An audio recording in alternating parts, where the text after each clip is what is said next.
और देखिए इस बीच एक बड़ी खबर है, अरब में ईरान का नया ऑपरेशन, खाड़ी देशों में वाटर प्लांट टारगेट। फुजायरा हमले के बाद यूएई में पानी का संकट हो गया है। पानी पर टारगेट की रणनीति यहां पर बनाई है ईरान ने। तेल की जगह पानी पर टारगेट की रणनीति इसने बनाई है।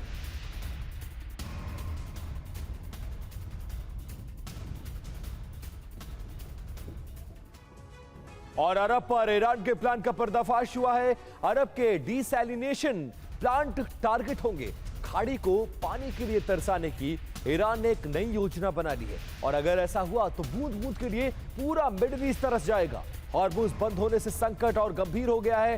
प्लांट के लिए जरूरी सामान को लाने में अब दिक्कत हो रही है और स्ट्रैटेजी में परिवर्तन। पहले तेल के लिए तरसाया पूरी दुनिया को और अब मिडिल ईस्ट का पानी रोका जा रहा है।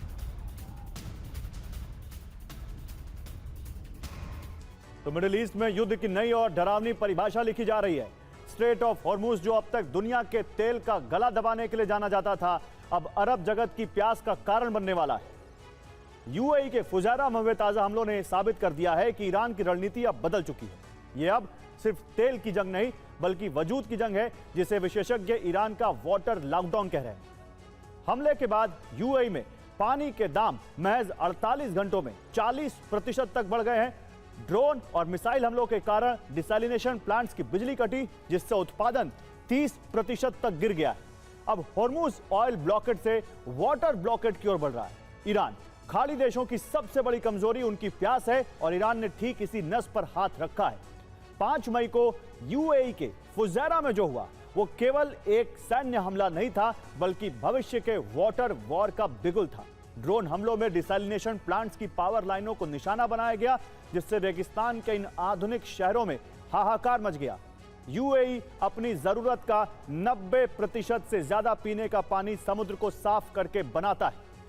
अगर ये प्लांट्स रुकते हैं तो पूरा देश महज कुछ दिनों के भीतर घुटनों पर आ सकता है। यह हमला रणनीतिक है क्योंकि ये प्लांट्स हॉर्मुज़ के रास्ते आने वाले रसायनों और स्पेयर पार्ट्स पर टिके हैं, जिसकी सप्लाई लाइन अब अरब के निशाने पर है। लिहाजा तेल के टैंकरों के बजाय अब पानी के स्रोतों और स्टोरेज पर सीधा निशाना साधा जाएगा। ड्रोन के जरिए डिसैलिनेशन प्लांट्स की बिजली सप्लाई और पावर ग्रिड्स को तबाह किया जा रहा है। हॉर्मुज़ की घेराबंदी कर उन केमिकल्स और पार्ट्स की सप्लाई रोकी जा रही है जिनके बिना खारा पानी पीना नामुमकिन है। इस संकट की आंच सिर्फ अबू धाबी या दुबई तक सीमित नहीं है।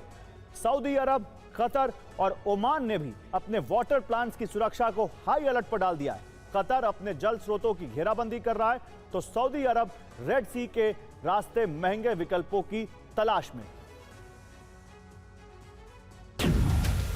युद्ध के पहले चरण में ईरान ने अमेरिकी दूतावास, मिलिट्री बेस, अमेरिकी कंपनियों के दफ्तर, पावर प्लांट और तेल रिफाइनरियों पर हमले किए, जबकि दूसरे चरण में उसके टारगेट पर रिफाइनरी और वाटर डिसैलिनेशन प्लांट था। स्टेप 1, तेल के बजाय अब पानी के स्रोतों पर सीधा निशाना। स्टेप 2, डिसैलिनेशन प्लांट्स, पावर लाइनों पर हमला। स्टेप 3, हॉर्मुज़ से केमिकल्स, स्पेयर पार्ट्स की सप्लाई रोकना। स्टेप 4, पानी को साफ करने की क्षमता को तेजी से घटाना। स्टेप 5, पानी की किल्लत पैदा कर कीमत 80% तक बढ़वाना। सभी अरब देश बिजली के लिए प्राकृतिक गैस पर निर्भर है।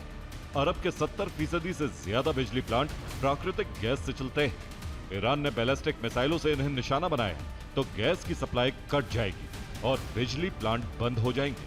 अरब देशों की बिजली कटी तो वाटर डिसैलिनेशन प्लांट बंद हो जाएंगे, क्योंकि ये डिसैलिनेशन प्लांट बिजली से ही चलते हैं। अरब देश पीने के पानी के लिए इन प्लांट्स पर 60% से 80% तक निर्भर।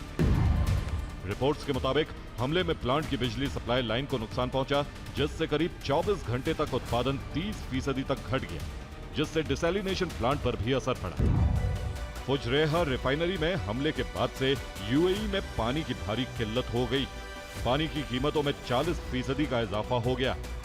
यूएई के बड़े होटल्स में हालात ये हैं कि पानी के इस्तेमाल की लिमिट तय कर दी गई। 48 घंटे के भीतर पानी का उत्पादन करीब 30% तक गिर गया,